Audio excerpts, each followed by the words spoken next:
Lalu malaikat Tuhan pergi dari Gilgal ke Bokhim dan berfirman, "Telah kutuntun kamu keluar dari Mesir, dan kubawa ke negeri yang kujanjikan dengan bersumpah kepada nenek moyangmu. Dan aku telah berfirman, aku tidak akan membatalkan perjanjianku dengan kamu untuk selama-lamanya. Tetapi janganlah kamu mengikat perjanjian dengan penduduk negeri ini. Mesbah mereka haruslah kamu robohkan. Tetapi kamu tidak mendengarkan firman-Ku. Mengapa kamu perbuat demikian? Lagi aku telah berfirman, aku tidak akan menghalau orang-orang itu dari depanmu, tetapi mereka akan menjadi musuh, dan segala Allah mereka akan menjadi jerat bagimu." Setelah malaikat Tuhan mengucapkan firman itu kepada seluruh Israel, menangislah bangsa itu dengan keras. Maka tempat itu dinamai Bokhim. Lalu mereka mempersembahkan korban di sana kepada Tuhan.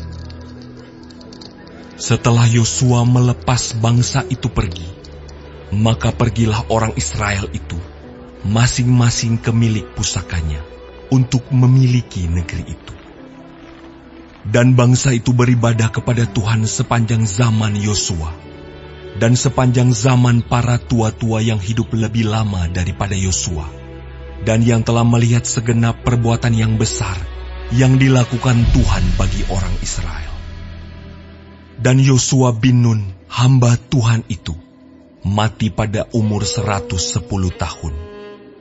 Ia dikuburkan di daerah milik pusakanya di Timnat Heres, di pegunungan Efraim, di sebelah utara Gunung Gaas.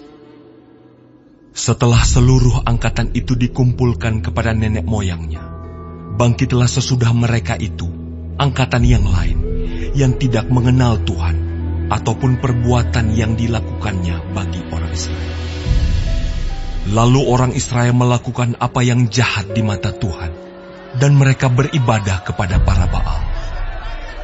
Mereka meninggalkan Tuhan, Allah nenek moyang mereka, yang telah membawa mereka keluar dari tanah Mesir, lalu mengikuti Allah lain dari antara Allah bangsa-bangsa di sekeliling mereka, dan sujud menyembah kepadanya, sehingga mereka menyakiti hati Tuhan.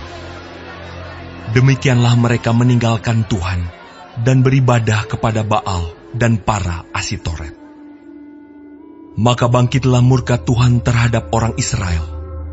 Ia menyerahkan mereka ke dalam tangan perampok dan menjual mereka kepada musuh di sekeliling mereka, sehingga mereka tidak sanggup lagi menghadapi musuh mereka. Setiap kali mereka maju, tangan Tuhan melawan mereka dan mendatangkan malapetaka kepada mereka, sesuai dengan apa yang telah diperingatkan kepada mereka oleh Tuhan dengan sumpah, sehingga mereka sangat tergesa. Maka Tuhan membangkitkan hakim-hakim yang menyelamatkan mereka dari tangan perampok itu. Tetapi juga para hakim itu tidak mereka hiraukan, karena mereka bersinah dengan mengikuti Allah lain dan sujud menyembah kepadanya. Mereka segera menyimpang dari jalan yang ditempuh oleh nenek moyangnya yang mendengarkan perintah Tuhan. Mereka melakukan yang tidak patut. Setiap kali apabila Tuhan membangkitkan seorang hakim bagi mereka, maka Tuhan menyertai hakim itu dan menyelamatkan mereka dari tangan musuh mereka selama hakim itu hidup. Sebab Tuhan berbelas kasihan mendengar rintihan mereka karena orang-orang yang mendesak dan menindas mereka. Tetapi apabila hakim itu mati, kembalilah mereka berlaku jahat, lebih jahat dari nenek moyang mereka, dengan mengikuti Allah lain, beribadah kepadanya, dan sujud menyembah kepadanya. Dalam hal apapun, mereka tidak berhenti dengan perbuatan dan kelakuan mereka yang tegar itu.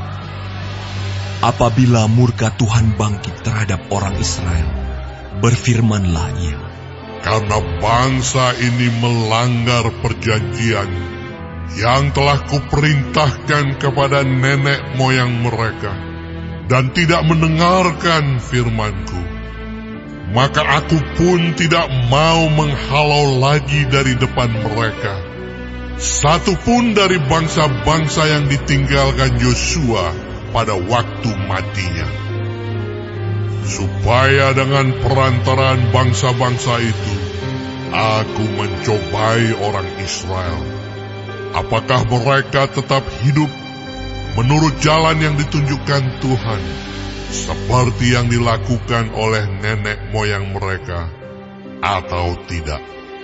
Demikianlah Tuhan membiarkan bangsa-bangsa itu tinggal dengan tidak segera menghalau mereka. Mereka tidak diserahkannya ke dalam tangan Yosua.